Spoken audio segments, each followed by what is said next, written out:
Joyeux dans la tribulation, jour 4. Notre verset d'ouverture montre que la parole est capable de réguler votre intelligence afin de penser de la bonne manière tout le temps. De penser selon les dispositions du royaume. Quelqu'un pourrait dire, vous savez, je suis africain, asiatique, américain ou européen et je pense comme tel. Non, cela est une erreur.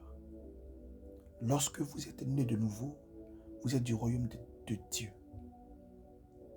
Vous appartenez à Dieu. Vous devez penser comme quelqu'un qui vient du ciel.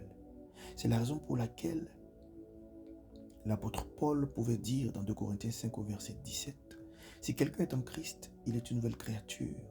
Les choses anciennes sont passées. Voici toutes choses sont devenues nouvelles. » Si vous voulez être un succès en Christ Jésus et vivre la vie du royaume, vous devez penser comme Christ veut que vous pensiez.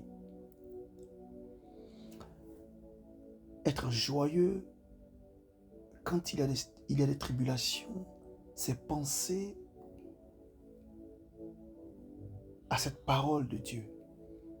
Ne vous conformez pas au siècle présent, mais soyez transformés par le renouvellement de l'intelligence afin que vous discerniez quelle est la volonté de Dieu, ce qui est bon, agréable et parfait. Romains 12 au verset 2.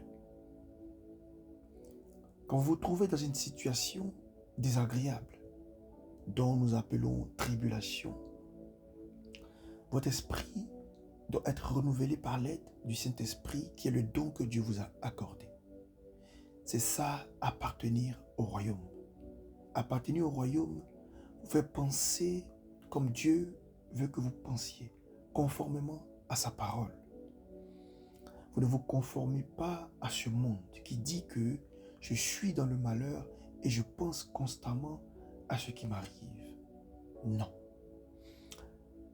Et le fait de marcher dans la parole de Dieu et d'avoir l'intelligence renouvelée par la parole est la chose la plus facile pour un chrétien parce que la parole est votre vie.